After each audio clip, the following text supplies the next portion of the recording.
Hit the gavel. I'd like to bring this meeting to order. The Oconee County Planning Commission, November 4th, 2024. I'd like to first start with an invocation. And would you lead us in that, Mr. Nix? Yes, sir. Pray with me if you will. Heavenly Father, we ask that you please watch over this committee and the planning staff and guide us to wise and safety-conscious decisions in support of the public. And we ask also that you watch over the county law enforcement, first responders, and other county workers as they perform their duties, and that they may return home safely to their families after every shift. And we ask that you please watch over the county and state leaders as they work to make the county and state a better place to live each day.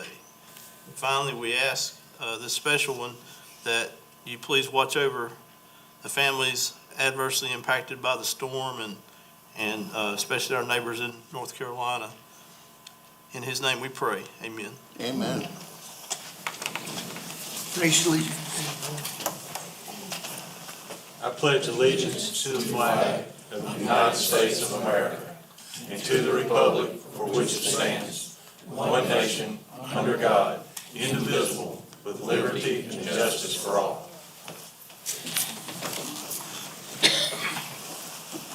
All right. We've got a approval of the minutes. I do see a change. Do we need to open that up with I took a motion and a second, I need to finish it. okay, do I hear a motion to approve the minutes? So moved. Do I hear a second? And discussion, there is one change that I see on here. There was the number 8 regarding the, it says discussion regarding traffic impact study for the subdivisions. I'd like to change that because it really wasn't just an organic discussion. We were discussing it because of a county council request to discuss. And there were 3 different issues that they asked us to look at. One, who pays for the traffic study, who selects the engineer, and then there was a concern over whether the county had the potential of being stuck with a bill. So I'd like to define that or have that defined a little more. Any other discussion on the minutes? Do you wanna make a recommendation for what you'd like to see as the actual wording? Anything specific? As long as you kind of cover through those points that this wasn't just something we had on the agenda, but it was a request that we place on the agenda Okay, with the outline of those 3 things. so there'd be a motion to amend the minutes to include those 3 things? Yes. Second. Do I hear a second to that? All those in favor of amending those minutes, signify by saying aye. Aye. All those opposed? Unanimous? Yes. Thanks. And then a motion to approve the amended. All right, do I hear a motion to approve the amended minutes? So moved. I'll second. All those in favor say aye. Aye. Thank you, sir. Unanimous? Thank you all for your help with that. All right, we've got public comments for non-agenda items. We do have 4 minutes. After 3 minutes, I'll do a 1 minute remaining and then a 4-minute mark. We only have 1 signed up, so if you need a few minutes more or just a little bit more time, that should not be an issue. I've got a Serena Richardson.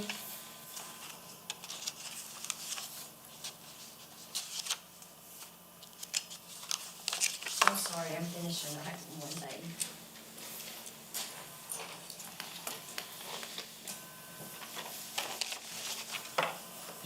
Hello. Thank you, council members, for your time and for your service. Y'all really spend a lot of time, and I thank you for that. I'm a 5th generation Oconee citizen, and again, I'm Serena Richardson. And I'm here tonight because I just want to remind the council that, the citizens of Oconee spoke about the 50-foot right-of-way when I presented that petition. And it just concerns me that we have developers and non-citizens of Oconee County that this issue is still being raised. And also that Councilman Haney on several occasions, including the last meeting, brought up this issue. Do any council members have personal interest in real estate development or investing that would benefit from the removal of this right-of-way. I feel that that's, kind of a valid question because, basically, what we've been asking you guys for several years now is to increase, not decrease our standards. So I don't understand why that's, kind of even being brought back up. And, I'm concerned that we're gonna end up like Hinton Head, houses on top of houses. I mean, already, I live off of Knox Road, and I'm sure you see a lot in your backyard. I see bear, I see deer, I've seen raccoons, armadillos, skunks, possums, foxes, coyotes. As we, all this development keeps happening, there's nowhere for these animals to go. What's the concern for that and our farmland, that we're losing? But, I just do have some valid concerns about that. Even when it was brought up, who paid for the binder of that was presented, several years ago. Did the county pay for the binder that you presented, or did you pay for that personally about the 50-foot right-of-ways? But, I just really wish y'all could get on that, and get some standards to protect our county. Because what draws people here is the beauty, and it is beautiful. But it's not beautiful when, somebody comes in and demolishes all the trees, and then you got houses all stacked on top of each other. That's not beauty. Thank you for your time. Thank you. All right. Do we have commission member comments? Are there any comments?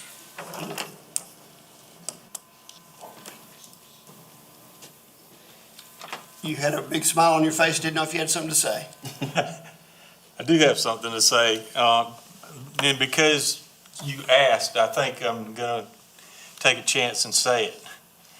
On my way here tonight, I was riding down Reed Fork Road, and I was really getting into the music I was listening to, and this child was on the side of the road, I think about 10, 12 years old, somewhere in that range, and in her own property, and she's dancing.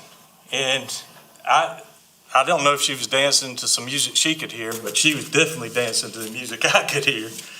And I just had this wonderful feeling of, we're all kind of under some trying times right now and everything, but it just gave me faith that, our county is still strong.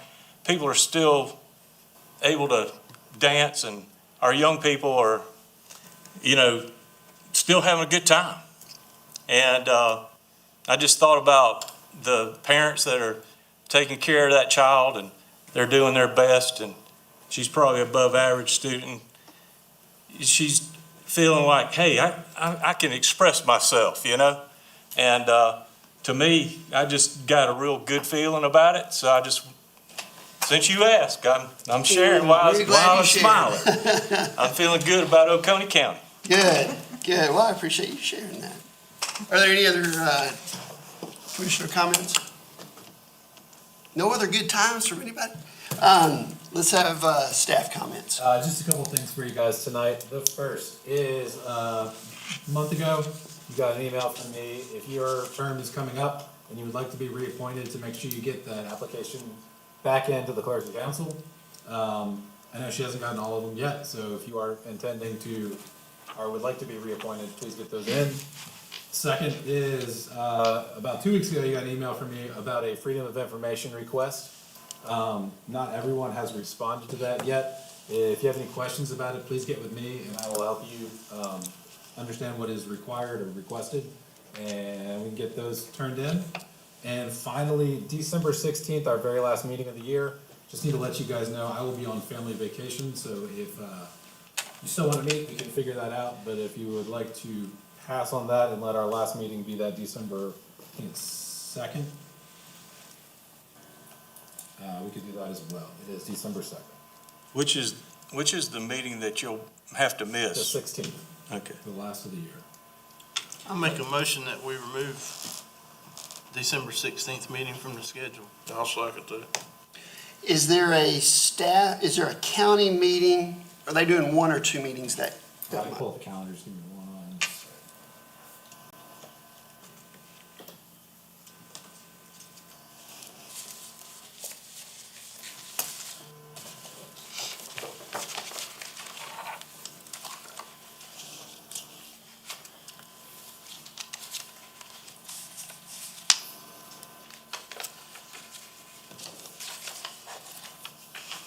It's not shown on the county calendar, I will find out. Is there the ability, if there were something that county brought up that was imperative, what would be the last date that we could reinitiate an agenda if we needed to? That Friday before, if it was an emergency, we'd prefer it, that Wednesday before, the 11th. Okay. So we could, if we needed to reinstate for some reason with council, we could. Okay? Any other questions? All those in favor of removing 16th from our planned agenda meeting? We have the, whatever that is, the second be our last meeting for December. All those in favor of that, say aye. Aye. All those opposed? Unanimous? Thank you. Hopefully you'll be able to enjoy your vacation Planets here. without interruption from us. All right.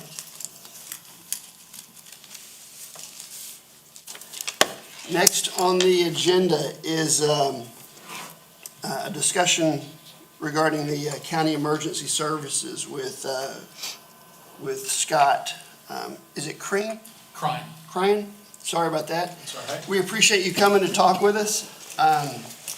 With an unprecedented event like Hurricane Helene, I'm sure most citizens discovered things they could or would have done differently or better to be better prepared for something you really can't prepare for. And those first 2 weeks, I'd made numerous trips up to take supplies up to Western North Carolina, talked to lots of people.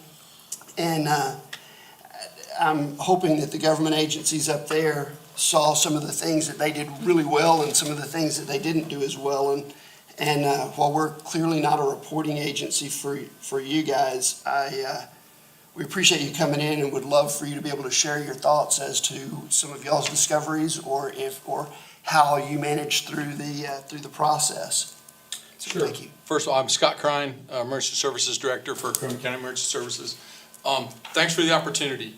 Some of the times, just education on what we have and the abilities we have helps ease the comfort in what we do.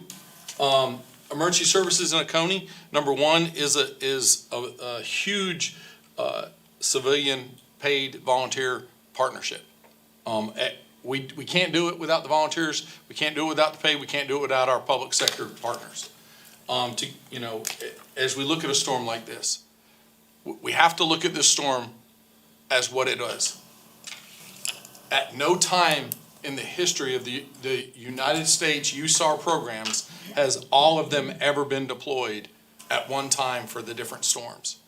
That's the magnitude. Since Hugo, we have not seen damages this far from the coast from a hurricane, and it caught a lot of people off guard. No one thought that they needed flood insurance in North Carolina if they weren't in a floodplain. So a lot of stuff can be learned from that. And what I'll tell you is every drill we do, in every disaster we do an after action to say what did we do right, what did we do wrong, to try to make sure we do it better next time. And we learn from mistakes. And in this case, we were spared. We were lucky that we were in the eye. The eye was big enough that it actually pushed the worst stuff about 50 miles to 100 miles south of us, which actually went right up Greenville County. Today, we have 5,332 people that registered for FEMA. Greenville County has 93,000 people that had to apply. Huge difference. It's only 50 miles away. And that is the saving grace for Oconee, because that line was supposed to be with us until about 2 in the morning when it moved a little south. But when we look at that, the inland damage, we saw a lot of what we actually see in ice storms. Some of our damage was not as bad. We had very little damage in Seneca because 4 years ago, we rebuilt Seneca. And we took all the big trees that went down in that. But what did we learn? One thing we did, I know it was mentioned, we partnered with the food bank and used their distribution centers. And we gave them the water, we gave them extra food and moved that food to them because they do it every day. I don't do that every day. So let's use someone that does it every day, that's already a partner, knows where it is, has the distribution agreements and locations to do it when they go there twice a week as it stands. So all we did is went there every day. And they were gracious enough to do the volunteers. I didn't have to manage that. But on the other side, we chose not to bring in a pod.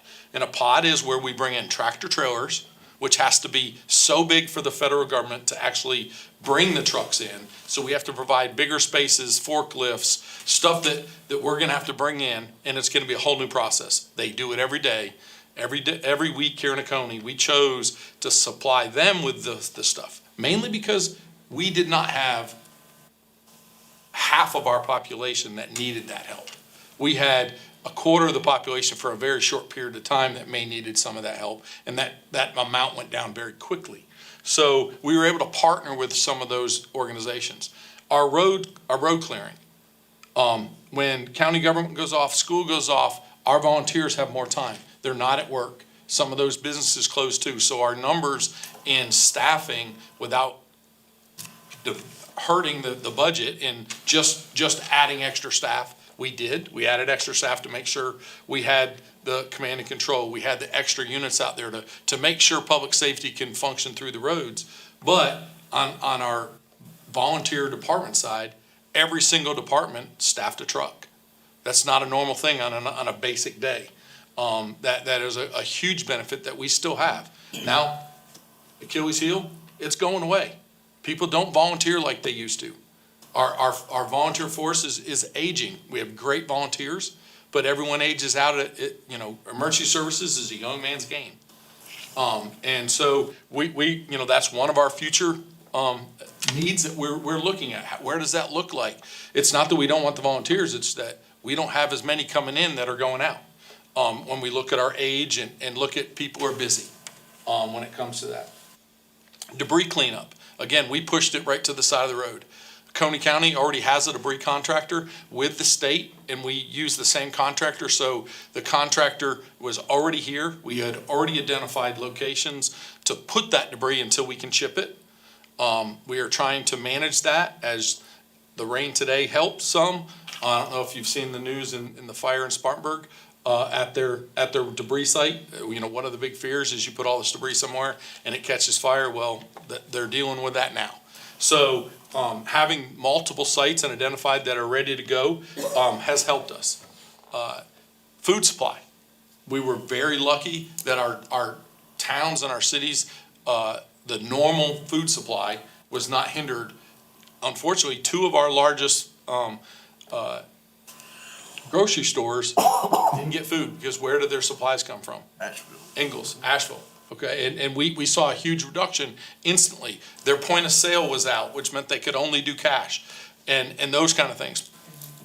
We contacted the state. We did a few things and made sure that their the intercommerce ability that is required and all that, the red tape was pulled away to make sure that they could get their point of sale back up through a third-party vendor outside of the building that was underwater, that was in North Carolina. That was a very interesting conversation. I'll be honest with you, I learned a lot. Didn't know those rules and didn't know I had to. But those things are things that we're learning and we're constantly looking through that. Many people don't know we had a 150-person bed base camp at New Spring Church. We partnered with New Spring Church to use their parking lot with Pickens County also, that our rescue workers could sleep, eat, have a hot shower, have a place to drop them and wash their clothes, that people would do that for them while they were out working for us.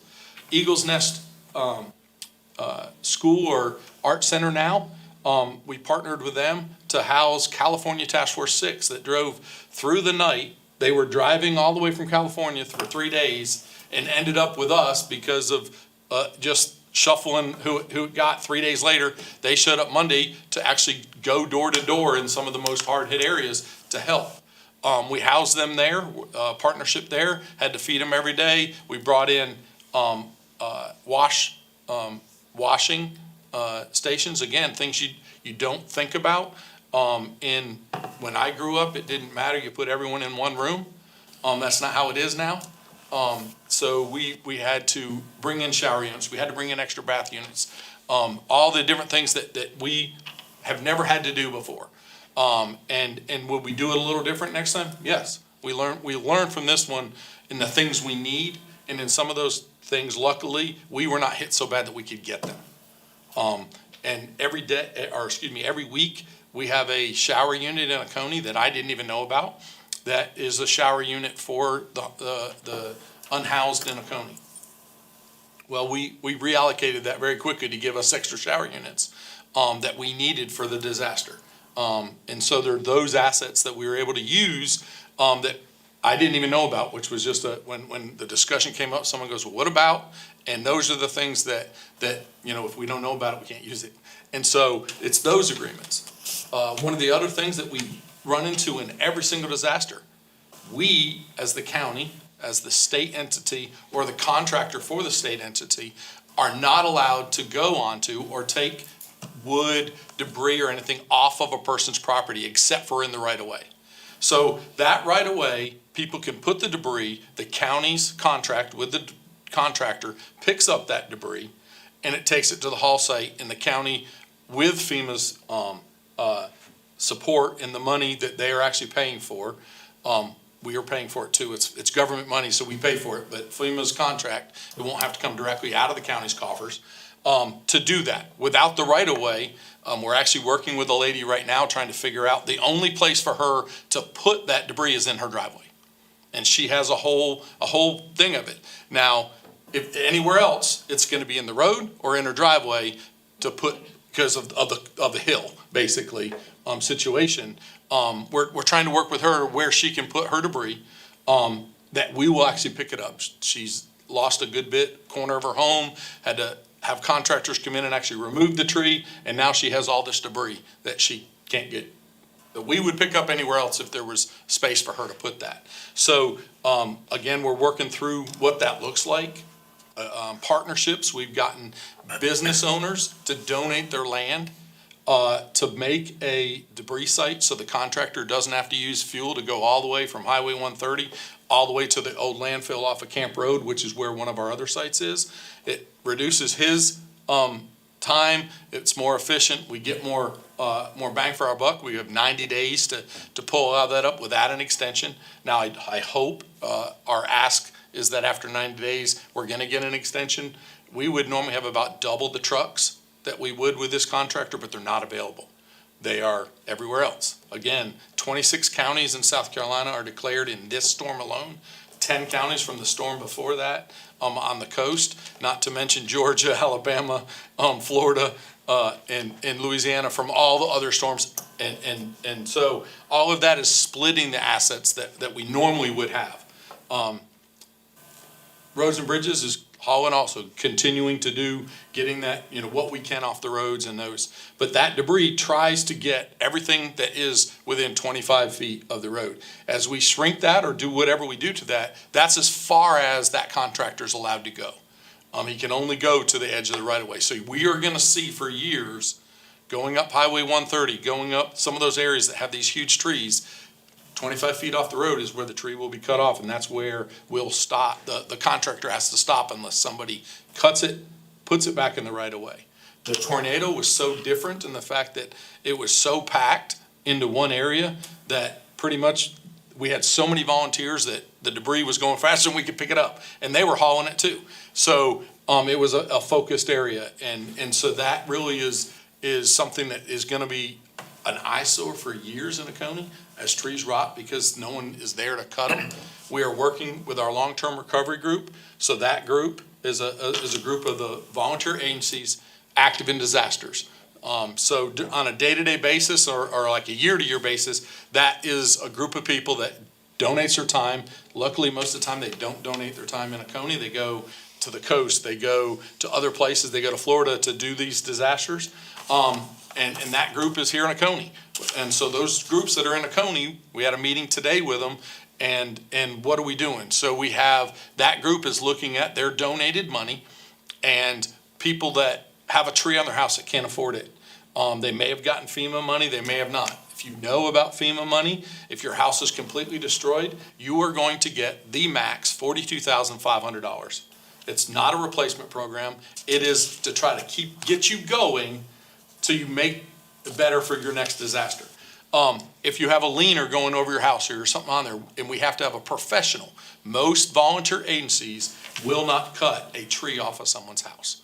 They'll cut the stuff that's not on the house or they can do. And why is that? Liability. They're volunteers, are not professionals. So we're working with the long-term recovery group to look at those. So the meeting today was specifically to get the list from FEMA. The federal government does not like to give information.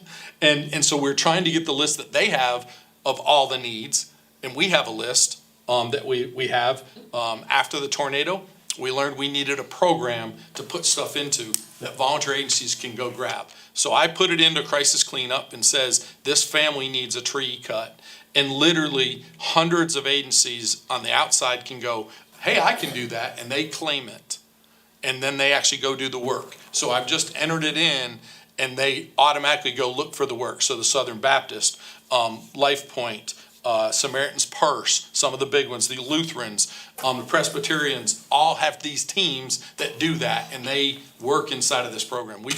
The tornado, we had everybody in it, and we got a lot done. But in this case, it's been significant to where when we shuffled it today, we have 96 left that we know of that we are still working on, and a lot of them need a professional. And that's what we're working to pair the professional with the homeowner. And also the homeowner that can't pay is the priority. Those that don't have the money, don't have insurance to actually take care of that. And that's a piece that, is always a struggle of, who do you give the money to? Or who gets the priority? And that's, we just have to look at that priority. So, glad to answer any other questions, but that's kind of where we were, where we are now, and what we try to do, to make it better. Sounds like a great synopsis. From a volunteer standpoint, obviously, hopefully we're a platform that can say volunteers are needed. A lot. I was on the site last week. It seemed like there was a field you could click for volunteer type stuff and what you could volunteer for. Is that correct? There is. You have to be part of an agency, and that is the Achilles heel of the program that we're trying to work through. So if you click that, it'll pop up volunteer agencies for you to go work with. So an individual, it's hard for them to claim something and go do something in it. What we've said is if you do that and you see that it's on there and there's something to do, you can call us and if it's done, we'll take it off. Only agencies can actually claim them and take them off the program. So we are actually, one of the other things the meeting today was, we're gonna go through to the remainder ones that are there and say, is it done, is it not done, and what needs to be done? Because a lot of cases, a volunteer agency came out and did everything they can, but there's still a piece that they couldn't do. So we have to, we're dividing that up between staff and different organizations and saying, can you check this address? Can you look at this? We have one that a chimney needs to come down and they don't have the money for it. And to be honest with you, we talked to them today, they didn't even apply for FEMA yet. And so we worked with them to make sure that they get the support they can through FEMA, and then we'll support them too with the long-term recovery group. And long-term recovery group, the estimates are for every day of the disaster that you kind of say we're in a disaster, times 10.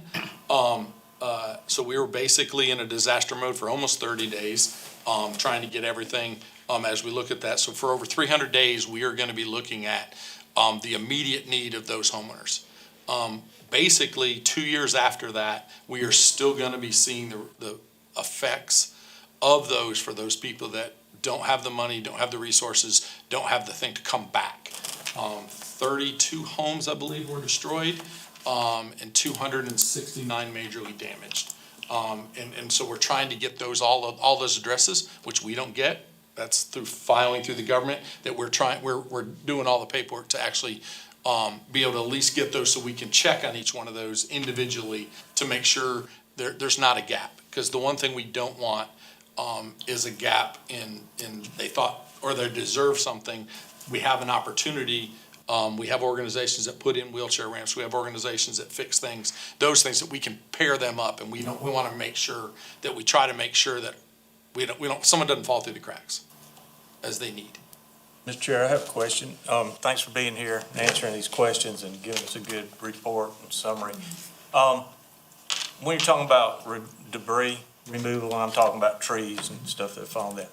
Okay, I know a lot of people their preference might be to burn, okay? So I'm just wondering what your department's preferences are, just for, the county's education as to, what should we do? What's better, burn it or try to take it to the landfill? Those kind of things. Well, two things, and I didn't mention this. A private road, we will not be picking up. It's a private road. The county does not, they're a contractor, and the county will not pick up the private road. So unfortunately, they do have to take it to the landfill. We do prefer them to take it to the landfill because it will be reduced, number one, and it can be used as mulch. Then the county can give the mulch away to other people, or they use it significantly to top the landfill at a constant basis to meet their standards for landfill as they cut those debris. Any debris that's brought to the road and picked up by the county or the contractor will be chipped. Once it's chipped and reduced, it will be hauled to a recycle center, which is actually a burn energy facility. Which they actually burn wood chips for the power to make, or for power generation, to generate those. So the smoke that's created from that is the downside of that, but they have cleaners, they have scrubbers to make it as clean as that can be. So it's a lot cleaner than everyone smoking up their neighbor that may have asthma. And it's mainly a health issue. With everyone burning green debris, it doesn't burn clean, it burns slow, it smokes a lot. And all that debris that came down, or a lot of that debris that came down, it was still green, still had leaves, green leaves on it and everything, and it has a tendency not to burn good. We are very dry up until today. We hadn't had rain since the storm, and we were actually getting into, and the state was looking at what is that burn and the danger of that, and the danger of starting a wildfire. We are a beautiful county, but we have houses sitting in the middle of woods and sitting around woods, and even our subdivisions have wonderful trees. That's why people love it here. They get a little shade on their house instead of ground zero development. We actually have those trees, which actually unfortunately puts them at danger from wildfires. So I would recommend. The preference is not to burn. Correct. I would prefer it not burning. Okay, thank you. Did you raise your hand, Ms. Spicer? No. I had just a couple more points then, unless somebody else had anything. I was making several runs up to North Carolina, and so we were observing a lot of different stuff. For example, outreach to the churches. In the outlying areas, that's where people could get to with their chainsaw and walk down the road out of their driveway and get to was the churches. And so we were making way to get to those churches to get donations to them. We were also on the phone trying to find helicopter landing pad and helicopter locations. It would have been a great thing at the time, and I realize you don't want an amateur trying to find out where a power line is and things like that, but for some of those people, they were up trying to flag down some of the private helicopters. It'd have been great had they had a brochure that said, here's the dimensions, paint a circle on the baseball field that says this, to give them an idea that, hey, here's an area of need. What we also found after 2 or 3 days is that of taking supplies to those churches, which were organically migrating people to, emergency management came in and set up a donation drop zone. This is North Carolina, this is not here. Set up donation drop zones, but they were re-diverting from the churches where we were saying, okay, we'll bring this on our next trip, and all of a sudden, okay, you can't bring it up that road anymore. Now you need to take it over to this drop zone. And the churches had no form of communication, no cell service, no power, no internet, no means of communication. And so they're going, where did the help go? They were here yesterday, they said they were coming back tomorrow, and now they're not here. completely understand that that road needed to be closed off to get power lines dealt with and things like that, but there was a communication breakdown in these diversions of supplies, and then the supplies were being put on government sites, which would be the schools and the businesses and things like that, which are much closer to town, sometimes a mile or more from the churches that were trying to be serviced. Then we noticed that at those sites, great volunteers, but the volunteers were being instructed, you're only to give one day's ration to people that come through the line. Well, gosh, those people may have been driving miles or walking in a mile to get supplies. And fortunately, a lot of the volunteers said, we're not listening to what's being said, but it wasn't being instructed, one day supply, they can come back tomorrow to get more. So that was a bit confusing for folks. And then with all those private helicopters, and the people that we were talking to 6-7 days after the fact, they said our only understanding that the world still existed beyond what we could see was the fact that there were helicopters in the air. And on Tuesday, all of that got shut down. One for a presidential flyover, which was clear. Two, because they needed to be able to stage the Chinooks and things like that. But what we were realizing there was that there was just no way to communicate for those people in those rural areas. And we were hearing down here, oh, go download this app, or oh, go and here's a great location. But people weren't seeing that in those spots. I went to one of the government volunteer sites and I went, communication is the issue. Why do they not have a whiteboard that says, tune into this radio station, here's a transistor radio, tune into this radio station, or here's a place that's serving a hot meal. They were stopping by to see those things, but there wasn't pamphlets being handed out or anything that offered additional things for them that were being told to us down here for them as far as apps and things like that. 99.9 radio station did an amazing job. And down here, we were able to listen to say, here's an area of hard hit or here's an area of need. But the people in those areas had no idea they were even being talked about, which was interesting. But it was interesting that the organic, natural place were these churches in these outbound areas, and it was almost like it was being taken away from those outbound areas and brought into central points where they couldn't necessarily get to. And I thought, gosh, it would be interesting in the future. I remember as a kid, we had fallout shelters when I was a kid, and you had the yellow and black pizza pie of triangles that went together, and those were at the malls, they were at the schools, they were at some of the churches, big sign on the door. And I said, today, if we had an ice storm that shut down transportation where your car or vehicle couldn't go down the road, like what they had, cell towers down, electricity down, etc., where would I go to communicate with people? And I have no idea as a citizen of the county where I would go. I looked on the emergency side and I couldn't see on there a place of where I would go. I asked my wife, I said, well, would I go up to the Kiwi Elementary School, or would I go to the fire department? She said, well, the fire department's a volunteer fire department. I said, well, maybe the organic population would be the school. But as a citizen, I really don't know. And it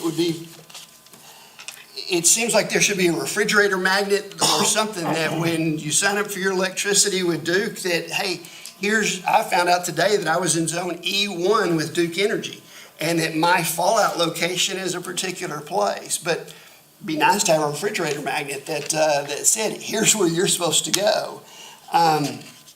There were other things that the radio station, again, they fortunately backpacked in generators. And they ran that radio station for 2 weeks, 24/7, saying, here's where you can get a hot meal and here's where you can do this. But we made a ton of transports just taking transistor radios because, again, people had no way of communicating with the outside world and didn't realize that would be such a big need. Let's see, what were other couple things here? Mentioned the whiteboard.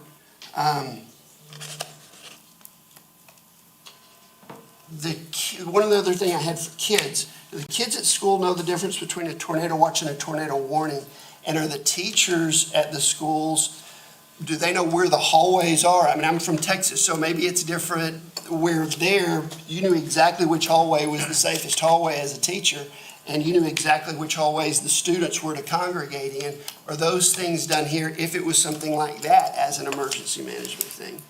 And then, where to go for water or MREs. Again, the people were going to the churches. The churches had many of those supplies, or were being given many of those supplies, but just locations where we found churches that were saying, we don't have the infrastructure, we don't have the manpower, we don't have the security to even take the donations. Other churches were stepping up saying, we can man it 24/7, bring them here. It'd be great ahead of time, ahead of an ice storm, or ahead of an emergency, to say, these are locations that have identified themselves as stepping up to the cause in advance of that type of storm. So anyway, just appreciate everything that you're doing. I'm glad that we didn't have that, but I do hope that we take an opportunity to look at our neighbors to the north and go, here are some things that if this had been an ice storm for us, or an earthquake, or who knows what, that prevented transportation from happening and at the same time prevented communication from happening, how are people going to operate blind, and what are they going to do as citizens? So, Can I answer a couple of those for you? yes, sir, please. First thing you talked about, helicopter landing pads. We've established over 170 landing zones that we have GPS and everything around the county, and they're checked every year to make sure that they're all over the roads. And in some areas, you actually see a sign alongside the road, and it'll say H, or Salem 140 or whatever it is, so that all someone has to do for a responder is to say, I'm close to, or dispatch looks at a call and says, here's the closest landing zone. We use them for medical today. But in a disaster, we could use that, and we know that the area is big enough if it's a nighttime one or if it's a daytime one, because we know we want 100 by 100 during the day, we want 200 by 200 at night. And so we know that, and we check that every year, because it's all great. Kiwi Key Fire Department put a landing zone in because it used to be in the subway. Well, the subway parking lot is always full. Right. The parking lot sounds like it's a great idea, but when there's a car there, it's no longer a good idea. So we've learned from that. But that is one thing we do, and we maintain that every year to try to spread them out around. Some are in fields, some are in farmers' locations, community centers, all over the county. That's great. And is there then a distribution point that says, hey, we're going to go here to pick up supplies because they can only be helicoptered in at the moment, so that they know where to go get those? So presently, not specifically, and to be honest with you, one of the concerns with listing 20 different locations, I can't staff 20 locations. Yeah, it becomes a dependent point on that volunteer. And so we have a partner organizations, churches. It's easy that we know have a food pantry, that we know that is going to step up, and that they've already told us they're going to step up. And we don't manage them. We can't even tell them to open, but we know that they're going to be there. And that's what we talk. That's what we try to talk about to do that. I'll give you an example. One of the disasters that I deployed to, we were running a huge pod, and the same thing happened. Is the rule for a pod is you get 1 day's rations, which is a case of water per person, and your MREs. Usually you're going to give them a case, even if it's one person. That's technically 4 days. A case of MREs, 3 meals a day. If you eat 3 MREs a day, you're going to get fat. Actually, that's 6,000 calories or more. You have plenty, but that's what you're allowed to give. So but people were had to travel off the island, over the bridges, over the traffic, stand in line, or have the car in line, running fuel just to get there. So instead, we loaded up pickup trucks that could make it through, because the tractor trailer trucks had nowhere to turn around, and made, quote, pods at the churches. And we just brought pickup truckloads of water, pickup truckloads of MREs to the churches that we could get four-wheel drive into. If they're driving over power lines, and we're not supposed to do that. No one should do that. Because that same thing. And unfortunately, sometimes people don't think out of the box. And in a disaster, you have to think outside the box. And sometimes rules are there to keep the honest, but when the only people that are there are in the disaster, you have to give them what they need. So, you know, I would like to say, hopefully, that here, those churches, those community centers that we have all identified, that's why we distributed it where we did. People knew to go there, to get food. There was already a line, you know, like they knew how to make the line, everything for the people. The ones we did set up for food during our disaster, we would just have to do it that much bigger if it ever hit us like that, for that. The radios. We've given out over 1,000 radios, weather alert and FM AM radios, through emergency services at events and everything. If you're ever at one of our events, most likely they're there to get for free. We will give them to you. We have applied for grants to get that, so people have them. Some of them have solar, some of them have crank power supply, so that when you don't even have the power, you can make sure you can get the radio station. I have a great working relationship with WGOG and the lake, that literally, I call them at home and say, I need this on the radio, and they have promised me that they will get whatever we distribute or need to distribute, just like 99.9. Great, I listened to it myself just to hear what was going on, you know, to get that word out, because that focuses most of our area. And they work with us both. Our DRC is an example, a disaster recovery center from FEMA. It only was here 3 days. We found out Sunday night, first phone call Monday morning, and we had ads running by about 10 in the morning to say where that was going to be, because they just literally dropped all their other stuff and got that out there for us, and they agreed to do that for us, to try to get that piece of it. And where to go flyers, I don't disagree. One of the things every year in the EPZ around the plant, there's a little card that's sent to all those residents so you know where your disaster location is, because they're all out of the county. We don't house people during a nuclear disaster. That we can look at. Unfortunately, we can't say all locations are going to be open, because we don't have the people to do it. And I can't say this is going to be one if it's all over the county. We have to look at what we're going to have. We have to look at, can we put a generator there when there is no power? We have some schools, and that's why they're used, that have generators. When we built, when the county and the school district built Walhalla High School, it was specifically designed that the kitchen, everything in that area is on generator, which normally is not in a school, because we know that means we can feed out of there. And all that food can be used for people, not for just to go bad in a cooler. We can actually bring people in and cook it, because they do that every day during the school district. And as new schools go up, we're working with them to make sure that power generation is there, so that the building can be repurposed for disaster in those kind of times, if we need it. Because it's a public building, we can actually do that, where private, we have to ask them to do that. We can't just take over a church and say, we're going to use it. Right. We have to say, hey, would you do this? And in some cases, they don't want to. That's their prerogative. I mean, I haven't really had a church that has their biggest concern. College Street Baptist was our shelter. They gave us their gym, gave us the key. Didn't have power. We hooked a generator up to it, ran lights and everything off our generator while we waited for power, for the shelter for our event. We had special needs. Oxygen concentrations and those things that people came to, so that they could not have to go to the hospital or didn't have somewhere to go. We actually took some people from Pickens. Excellent. Well, ultimately, obviously, people need to be self-sufficient, and hopefully this has been a real lesson for that, of what you need to have at home and be prepared for. But those events, were just feel very fortunate that it wasn't here that it happened. And it sounds like you guys were very well on top of it, so. Any other questions from anybody? Thanks for the time. Thank And please, you. if you Thank you ever for have a giving us question, update. don't hesitate. I'll be glad to talk to you. We're not perfect. We get better every time, and hopefully the next storm we're better than the last one. Scott, thank you so much. Thank you.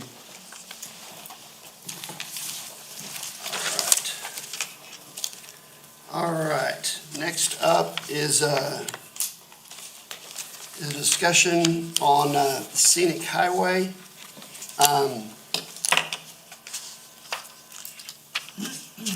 The Keepo County Beautiful COBA has brought a new scenic highway application to the Planning Commission for review and approval. Want to start with public comments.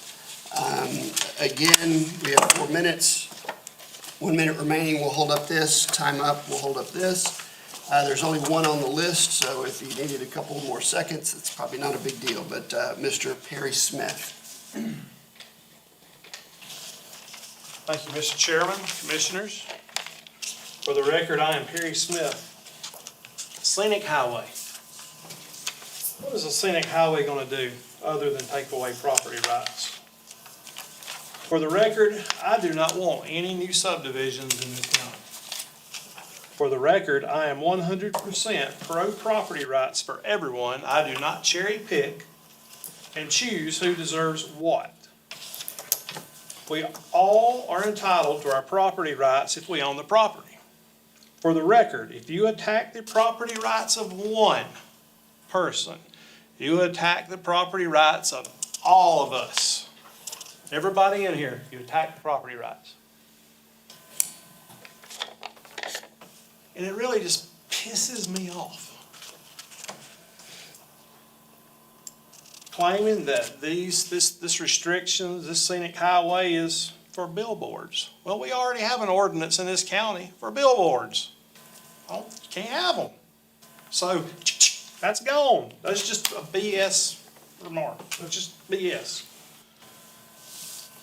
You say you want to pick up trash along the stretch of highway, well, go pick up trash. What's stopping you? Shuffleboard? A little golf? Go pick it up. Put it in Adopt a Highway program. Or just go pick it up. I do it all the time.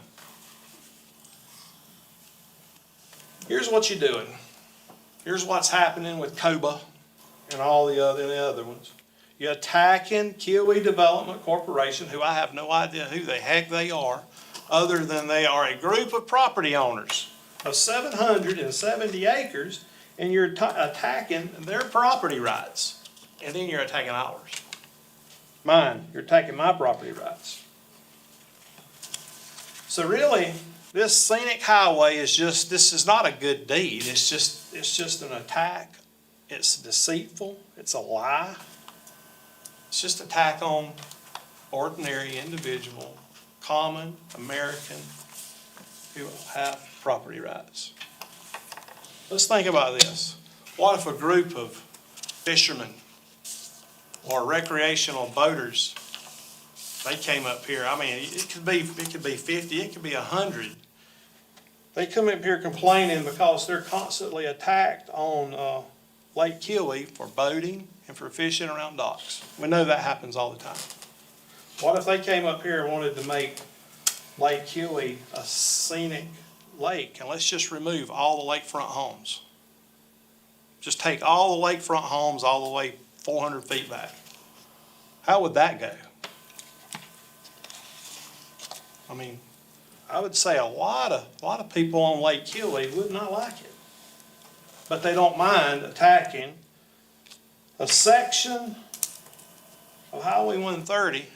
All of these people that live there, they don't mind attacking their property rights, so they can't build, they can't do what they want on their own property.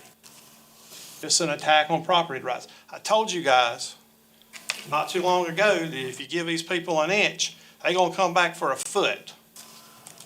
Then they're going to come back for a leg. Then they're going to come back, they want to take it all. Stop it. Stop the nonsense.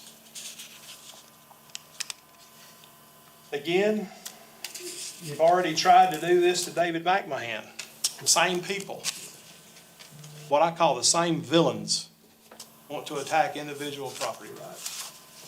You already tried it with David McMahon. It didn't work. Now you're trying it with Highway 130 with the Kiowee Development Corporation, and no telling who else as far as lives in that area. You know, I might sound petty about property rights being infringed upon, but freedom and constitutional rights are taken away every single day, gradually, without citizens knowing it. And it's up to you to stop it. That's what you're here for. It's just like the frog in the boiling pot of water. You don't know it until it's too late and you have frog legs. That's why I'm here. I'm here to be the voice against you for taking away our personal property rights. Thank you. Thank you. All right. Just to recap, COBA has come in front of us a couple of times. The first time the application was made, while it seemed to have great community support, it appeared to be made without a lot of consideration for the contiguous property owners. We asked COBA to go back and address that. The second application that was made, the ordinance instructions for our county ordinance was not really followed. It asked to specifically identify the area that was being requested, and the application suggested a 3 to 5 mile stretch. And when we asked Mr. Root about it, he said the planning commission could not change the application, that had to be done by the applicant. Mr. Sopar, this application seems much more prepared. And you're welcome to come up and say a few words if you'd like to here. Thank you.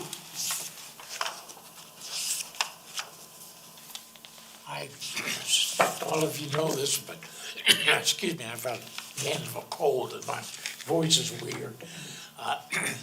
For the record, the name is Phil Soper, and I'm here representing Keep Oconee Beautiful Association.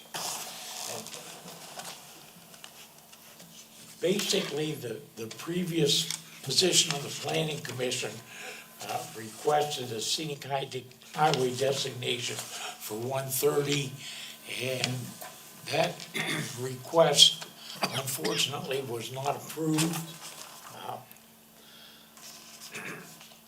The position of COBA is we were disappointed in that, but we're not discouraged. Based on that, we took a look at, well, what did we do wrong and what can we do to maybe change that particular opinion?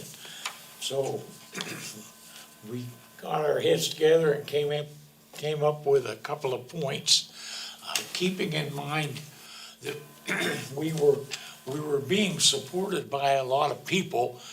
We had signatures from 200 and some people. We had a lot of emails.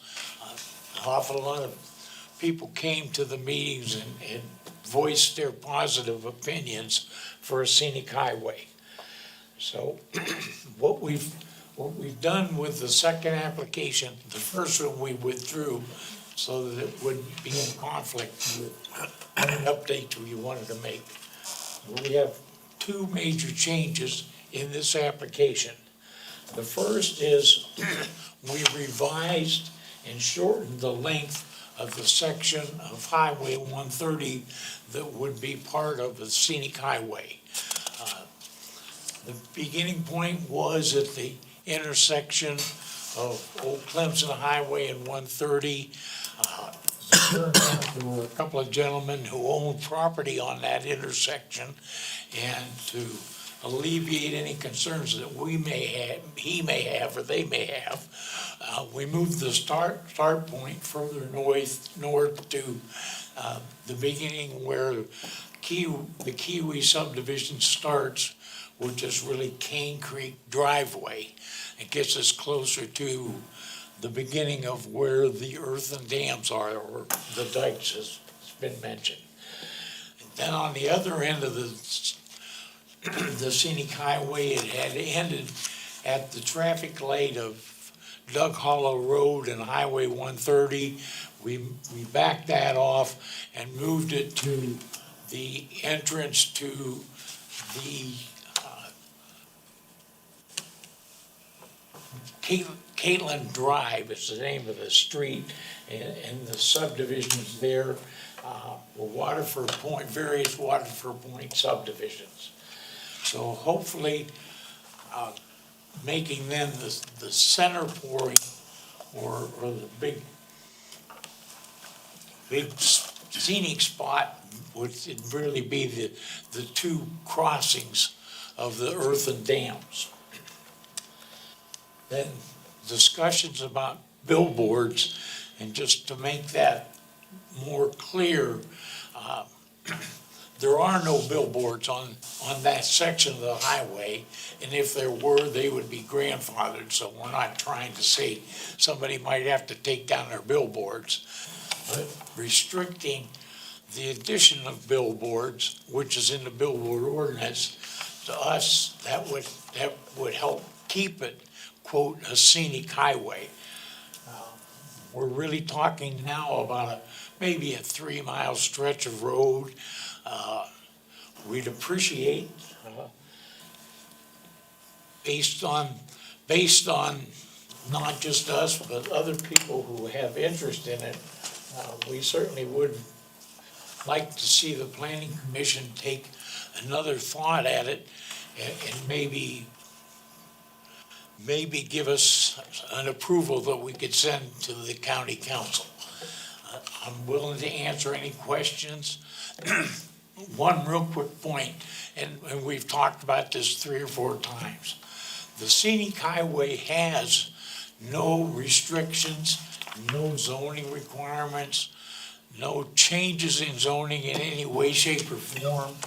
And the only restriction was the billboard restriction, which almost doesn't apply in this case. If we could get you to stay there just a second in case we do have some questions. Sure. I have a question for James. James, there were several letters that came in that were in our backup materials. Were any of those to be read into the public record? Yeah, there were 2 that requested, so they're all in the backup now, so the backup does contain those. I can read those in real quick, the ones they start with, please read this in. The first one's gonna be from, Mr. Chair, I have an objection I think we might need to discuss.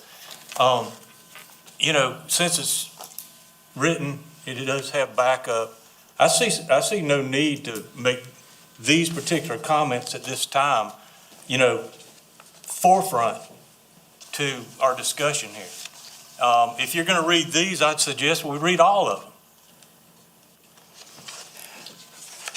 I'd like to make a motion that we don't read any further comments. Do I have a second from anyone? I'll second that, just for discussion. Thank you. James, on the ones that say that they ask that they be read into the records, are those, what is the legal standing as to whether they're to be read into the records for public record or not? I don't know that there's a requirement that we have to, they are included in the backup, anybody who'd like to read them can read them. They have requested they be read. And that's my point. Why, at this point, we've had people come here face to face with us and everything, giving their opinions. Why, at this point, should we allow these comments to be front in our face right at this point? I think it disregards all the work and all the interaction that we've had and makes these comments paramount. James, I got a question for you. So the previous proposal was pulled. Yes. Was any additional comments other than the ones we see added to this proposal? No. So this is the comments for this proposal? Correct. Okay. So I think that kind of makes the previous comments null and void. They're not here tonight. They did not sign up to speak. This is a new proposal. The previous one was pulled. I think we should read the comments. My opinion is this is an ongoing process.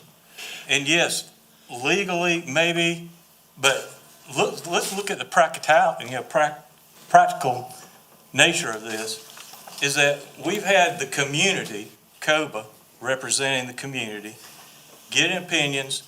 This is an ongoing thing. We can't just say, oh, let's look at it like this is the first time they've ever proposed it. Now, one of the reasons why this is just coming to us now with another proposal is because some of the things that were talked about at the last time that they proposed were not inclusive, such as a beginning and ending point. If like Mr. Root said, if that had been included, I think, we would have had a different opinion. But to me, this is an ongoing process. It's almost like when you're in grade school and, let's say you made a 90 on a test, but you really want to make 100. You went back to your teacher and said, hey, can I take this test again? And she says, yeah, you can. And then you make an 80. And she goes, oh, well, guess what? You just made an 80. You don't get the 90. Okay. That's not fair. Can I say something, Chairman? Yes, sir. I don't want to say much, but I don't agree with some of the comments that asked to be read, but I think they should be read if they asked to be read. I think that's just honorable thing to do. There's not but 2 of them in here that asked to be read. I'd like to ask the question, has anybody on the commission gotten any emails from anyone that were pro or con to this? And if so, shouldn't we read those out as well? I just don't think we should read the ones that ask to be read. They're asking to have a voice. They're the citizens of this county. If they ask to be read, I think we should read them. If they don't ask to be read, we can read them in here and let those help make our decision. If they ask to be read, we should give them a voice, in my opinion. I would agree with Mr. Nix that the asked to be read, it goes beyond this meeting. It's a precedence of years that this group, as well as county council, has allowed asked to be read into the meeting. And to not allow the asked to be read is not only affects this particular meeting, but also affects all precedents that we've had up until this point. Mr. Chair, y'all have made some convincing arguments. With those in mind, I'd like to withdraw my motion. James, I'm seeing 2. Are you seeing more than 2? There were 2 that requested an email, and then there's a third that is actually a PDF from Mr. Steele. That is between, actually, the one that asked, the first one that asked to be read and the last one that asked to be read. So those last 3 are the ones that requested it. The one in the middle from Mr. Steele requested, but sent the PDF, so we didn't include the entire email. I'm completely out of order, so Okay, as so far last as those, three. could you read the 3 I can. unless, since that motion's been withdrawn? My name is Watson Johnson. I live in Salem and support this new request for designated Highway 130 Rochester Highway the scenic highway. In the previous request, most of the comments about the beauty of the road mentioned the beautiful view from the dam. There is no question that the view is unmatched. Chairman Johnson then raised the question of would the road be so desirable if the trees were not along the remainder of the road and the view is different. Since that time, I have focused on the entire experience of driving along Highway 130 from Seneca to Highway 130 and 183 split. The beauty of the road is that it isn't cluttered. While the road is now lined with trees, they are far enough from the road to create an open, relaxing feeling while driving. When you are driving along the road, you begin to realize there is very little that is not naturally there. For lack of a better description, it's a scenic drive. We have the opportunity to use the available protections allowed by the scenic highway designation while the road is still in its natural state. Thank you for your time and consideration. Second, good evening, Coney County Planning Commission. I am John Steele and my wife and I live in Kiwi 123 subdivision, which is bordered by Highway 130, Rochester Highway. We definitely support the designation of a scenic of this highway as a scenic highway. This stretch of Highway 130 and its corridor has historic significance in the village of Newry and the William Bentrail Trail. And even the naming of this highway in honor of Samuel Bruce Rochester, who made great contributions to Oconee County. In addition, Rochester Highway offers extensive recreational opportunities, exceptional scenic beauty as it is bordered by outstanding lake and mountain views, forest, canopy, and natural habitat. We ask that the Planning Commission please protect this section of Highway 130 for now and for generations to come by designating it a scenic highway. And finally, please read my statement below at the November 4th Planning Commission meeting. Approving the COBA proposal seems like a no-brainer to me. The county will benefit from periodic litter pickup. It does not consume county funds or resources. Litter pickup operations will also put additional eyes on the highway in shoulder areas which may uncover issues before they become problems. Additionally, by designating this specific area as scenic highway, billboards will not be permitted. This effectively eliminates a form of visual litter and also saves the county money, as it will not have to deal with applications to erect billboards. Another consideration is billboards installed along two-lane highway present a hazard, as they can distract the driver's attention from the road and oncoming traffic ahead. It's my understanding that the current proposal has changed the boundaries of the scenic highway designation so that it no longer covers the area in which adjacent landowners found owning property next to a scenic highway was objectionable. I encourage the planning commission members to vote in favor of keeping Oconee beautiful and approve the COBA scenic highway proposal. That's David Manuel from Seneca. Thank you for reading those in.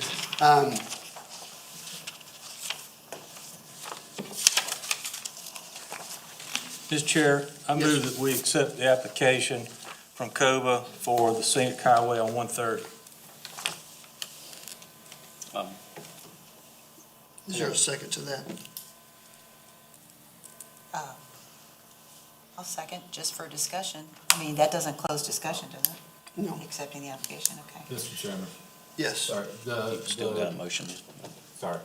No, go ahead. The committee needs to make a recommendation either to accept and approve or accept to deny, so. you make a- Accept it. motion and I'd like to move that we accept, that we make a recommendation. approve the application in favor of a scenic highway at Highway 130 as the application has outlined. I need We have a some, second? I'll second, but I want some more discussion too. Yes. Do you have something specifically? Yeah, I do. I have a question. Yeah, for Mr. Soper, I guess. The last time COBA submitted the application, there was some question about the signatures that you got. The signatures approving this, the 200, Yes, versus the number of people that directed the 30 so that live directly on Rochester Highway.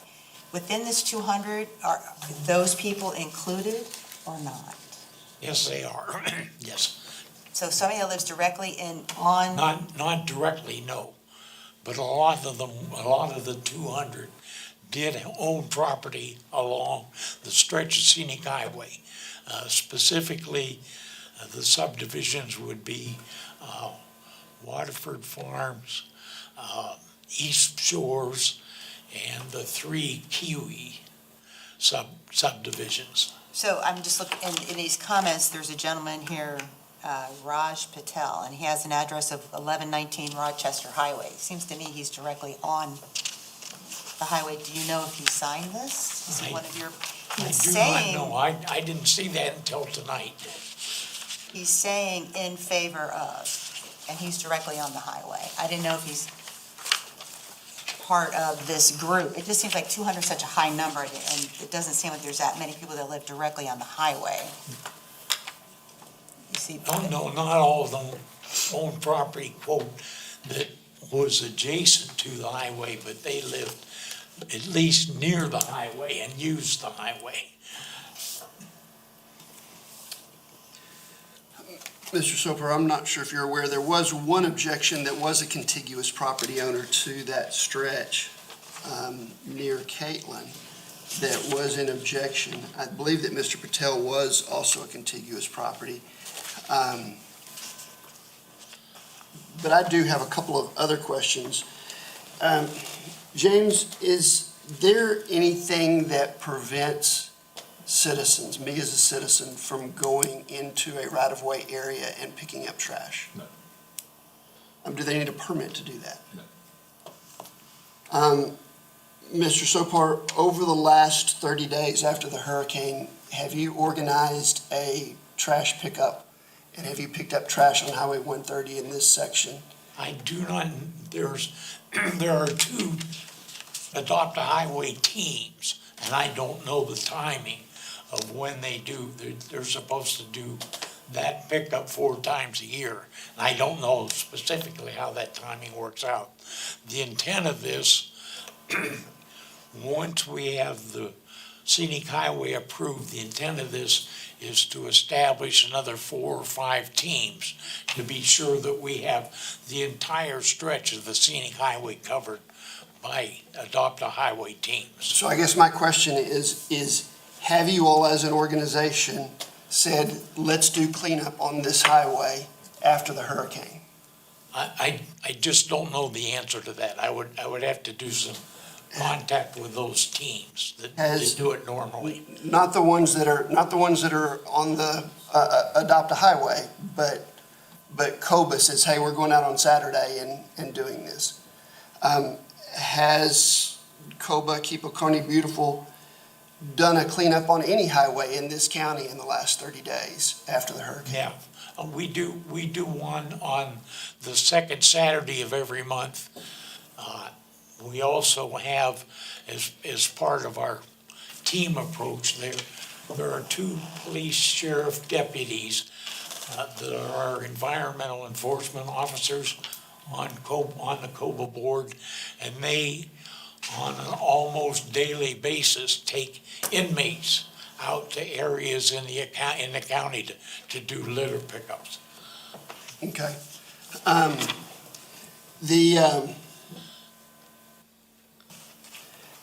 I'd asked you the other day, I'd like to put it back out for public record. There's an Adopt a Highway at one section of 130. There's an Adopt a Highway group, I believe, on down 130. Adopt a Highway cleans up 4 times a year. Is there a reason why COBA is not wanting to do an Adopt a Highway? I'm not sure we could. As opposed to going this route and cleaning up 3 times a year? If cleanup is the important thing, Yep. why are you all not going through the cleanup 4 times a year through the Adopt a Highway program? Well, we do it once a month, and there's also, well, we don't have, the sheriff's office and the county administrator have another program called One Oconee, and they actually pay by the mile for nonprofit organizations to do litter pickups. Now, COBA does that and always takes the max amount that's allowed in the One Oconee program. So we pick up a lot of litter in the year. Here's my concern, and then I'll let you speak to your Mr. Nix. Here's my concern about this proposal. We've seen several contiguous property owners make objections, and y'all have made some adjustments. We've got one more objection within that section, and we have lots of people who like it that have the ability to drive it, but don't have a buy-in to it as far as being a contiguous property owner, that it would affect them or not affect them. My concern is under an Adopt a Highway, cleanup can happen and whatnot and go through that program. As a scenic highway through the county, if you all don't step up and do the cleaning, then does it revert back to the county doing the cleaning? Whereas Adopt a Highway program doesn't revert back to the county doing the cleaning. And I find it surprising that an organization that would be so gung-ho about cleaning, it's a mess on 130 right now with trash from stuff blowing around, and nobody has stepped up and said, let's go out and do this, is a bit surprising to me. Mike, have you thought about doing that yourself? Absolutely, and we have. Okay, and I've been out there picking up a lot of litter too. I don't think that's the major, strategy in this, is the litter. But litter is certainly a big part of it. We're trying to educate young people in the county to know that littering is not a good thing. And we're going into the schools to educate them, things like that. And I say we because I'm on the COBA board. But, to me, you're looking at the litter problem, and you're thinking, okay, well, we got this county problem with litter on 130, so why make it a scenic highway? Well, that's a good reason to make it a scenic highway, and knowing that the litter's gonna get picked up. Actually, maybe you misunderstood what I was saying, because that's not what I'm saying at all. What I'm saying is that COBA has said this was about picking up litter. And if COBA has said this was about picking up litter, why don't they go through a program that picks up litter that doesn't commit the county to look bad if something doesn't get picked up? I disagree with what you said. To me, COBA is not up, this is not an application about keeping that stretch of highway free of litter? I'm saying that, in my understanding, this is a scenic highway application. Litter is part of the application. It's not the sole purpose. What is the sole purpose? You're acting as if, I'll let Mr. Super. I got It was fine. Chairman, I'd like to ask my question, Mr. Yes, sir. Mr. Soper. It's, Would you agree that the largest landowner to the east of Highway 130 on your stretch of land is arguably the 770 acres that Kiwi Development Corporation owns? yeah, to be honest, I haven't looked at it that closely. Let me answer that question for you. The answer is yes. Okay, they do own some property, but Right.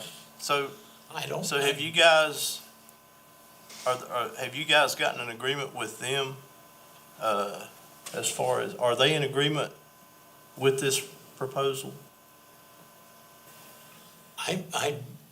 We had, if you recall, months ago, there was a letter from, I'm trying to remember, a person that was associated with the Kiowa River Preservation Group, and he wrote a letter disparaging COBA, but nowhere in that letter did he say that he was not in agreement or in opposition to having a scenic highway on 130. So did you get any communications from them that they were in agreement with your proposal? They didn't say one way or the other. So I would assume from that letter that they were not in agreement with your proposal. That could be an assumption. I saw that letter as just a defamation of Keep Oconee Beautiful Association, and we submitted our reply to you to that. Right. Because that letter was loaded with falsehoods. Have you tried to communicate with the owners No, of that property to determine if Someone they're that in would write a agreement? letter like that doesn't deserve to be communicated with. Well, they're owners, they're significant owners on that side of the highway, are they not? You said that, I didn't. I mean, we can go look at QNet right now, and I can show you that they're significant owners on that side of the highway. So if they are, and you guys haven't opened a dialogue with them to get their agreement, I find that a problem, in my opinion. That's not a problem. Yeah. Okay, we've got a They're a community landowner on the person highway. coming. We've got a community person coming, representing COA, put an application in, and you're even drawing from what Mr. Haney said before. Wait, we got a whole nother application now. They talked about another application. Now you're trying to read their mind about the current application. They're the largest landowner on the highway. Do you on that understand what side. I'm saying? I get what you're saying. I don't necessarily agree with it, but Well, I don't agree with where you're coming from either. So a person that owns 10 acres is more powerful in this discussion than a person that might own a 1 acre lot. You know, I would suggest that contiguous property owners have a bigger say and are more important, not necessarily the size of the acreage, but the next door neighbor has a bigger say than somebody down the street who enjoys the drive. I enjoy the drive. I take that drive and I thoroughly enjoy it. One concern is the cleaning. You're on the board, you mentioned that that keeping the area looking nice is not the only objective. I see some of the letters that were read into the record for approval, and some of the previous letters that were submitted seem to reference something that doesn't exist in what the scenic highway is about. People are saying they like the trees, they not like the natural setting, they like the forested stuff and all of this. Understand that what people aren't understanding is that one owner right there could clear cut everything down to the ground next year if we approved this, clear cut it down to the ground, and then it doesn't look like a scenic highway at all, because this doesn't address that unless there's something I don't know here, because everything has been about keeping trash picked up. Mr. Chair, on a practical situation, I don't think this application would have gone in if you couldn't see the beautiful Lake Kiwi, in 2 or 3 different sections, okay? And I Did you think see that's the- one of the major things that we're considering is we've got a beautiful scenic highway. Whether it's designated, I think it's mainly to show pride in an area. This community is saying, we're proud of what we've got here. When visitors come through, they see, oh, I'm entering a scenic highway, I'll be on the lookout. Wow, look at Lake Kiwi. That is fantastic. I better watch the road because I want to look at the lake, but I need to watch the road. That's what I find myself doing when I go across there. I completely agree. It's a beautiful view. It's owned by Duke Energy.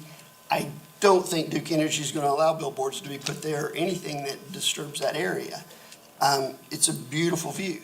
But anything beyond those 2 views, this doesn't say anything about that, yet a lot of the people that are riding in are for some reason under the belief that it does. And that, I don't understand why that is.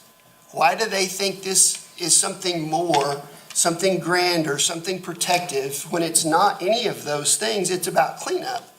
And if it is about cleanup, why hadn't somebody gone out there and cleaned it up? And/or why aren't we just doing the adopt the highway? I think you're being disrespectful, Mr. Chair, when you say that. And throwing off on COBA for the good work that they're doing. No, COBA's doing great work. And if you felt so strongly about it, why weren't you out there picking it up today? I was actually today, we were coordinating stuff to take to North Carolina, so, Mr. Chair, may I have the but floor? yes,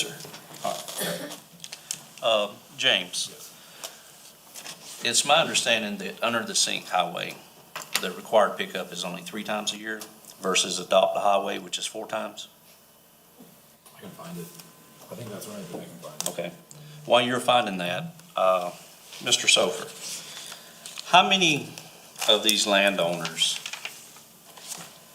have, in this new stretch of land, short stretch of land, have gave you the okay that, yes, I'm all in on this scenic highway? Several months ago at the last meeting, we had that conversation, and I Oh, think, over a larger stretch, and actually I went back and I found it was less than what we had Yeah, discussed. so- About I think we decided there were about 50 property owners in the larger stretch, and of that 50, there were about 20 or 25 that gave us letters of support. Now it's it's now a shorter area. I suspect those numbers, probably change proportionately.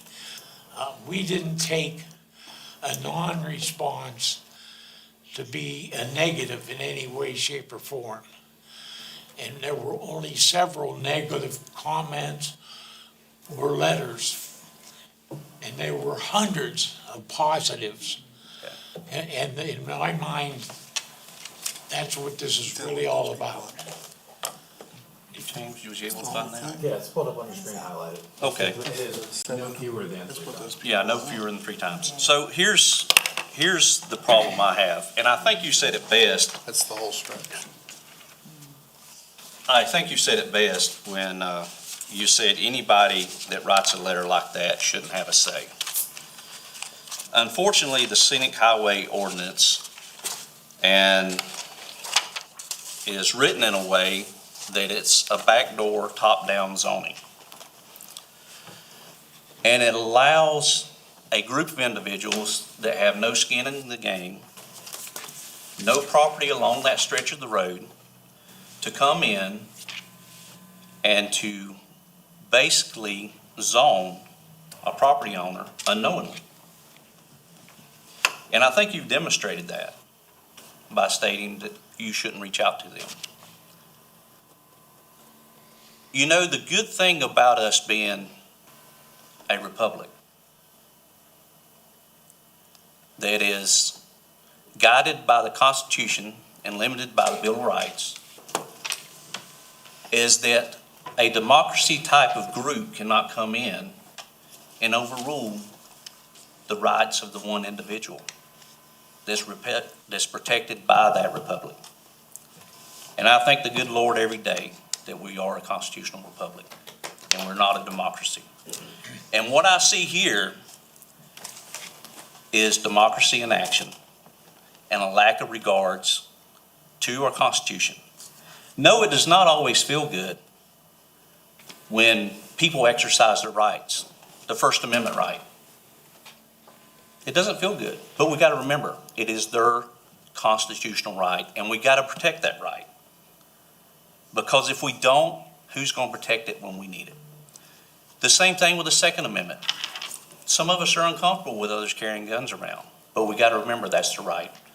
And there's a very unique thing about the United States when it was formed.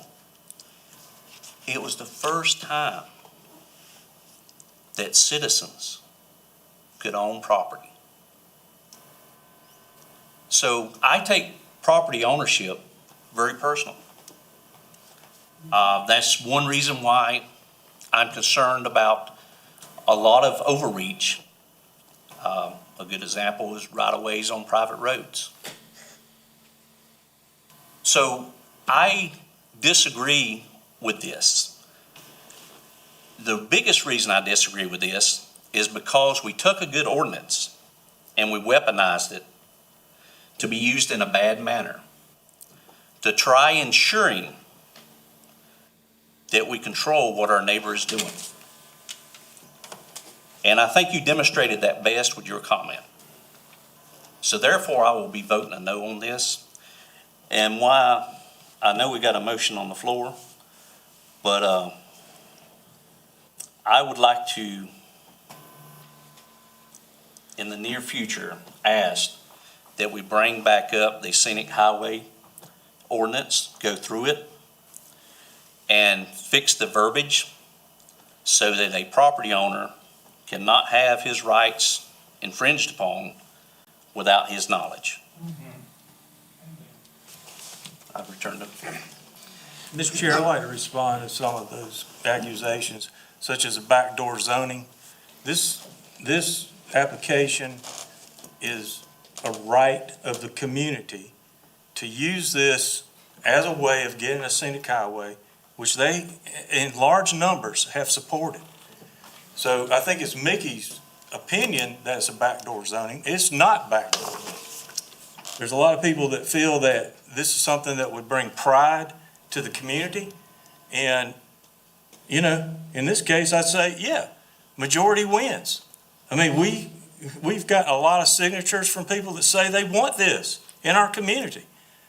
And you know, I think in practicalities, if the community wants something, we ought to try to give it to them. If we was a socialist society, I would agree with that.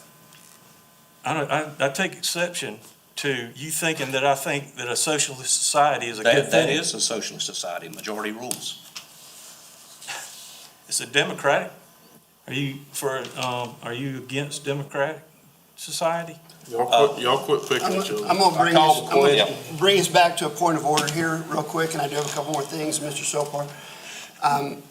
I apologize if it sounds like we're coming at you.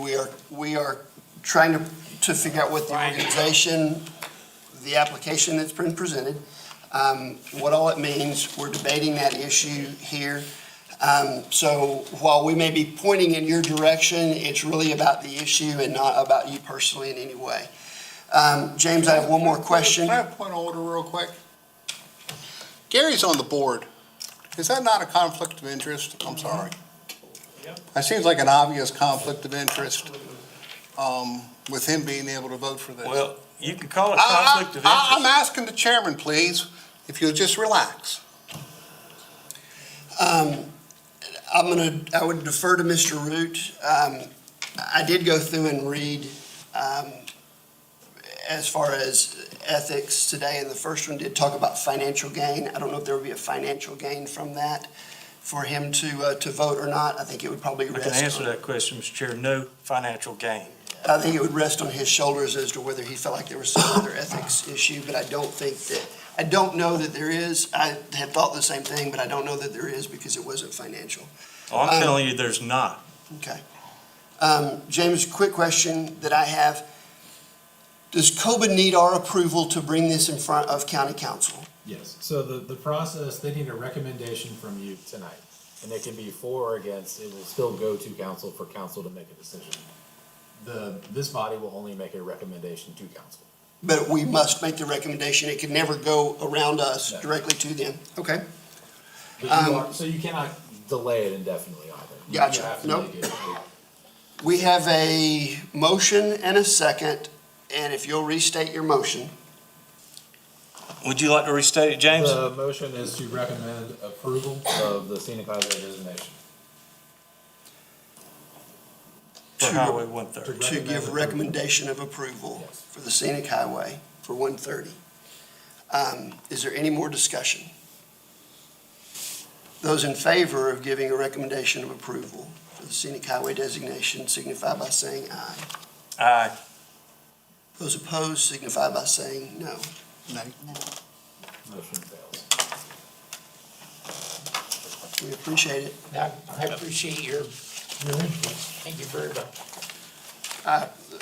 I hate that you feel the heat, Well, that's- but thank you so much for doing what you're doing for the community. Jordan rules. I hear a motion to adjourn. So moved. Done.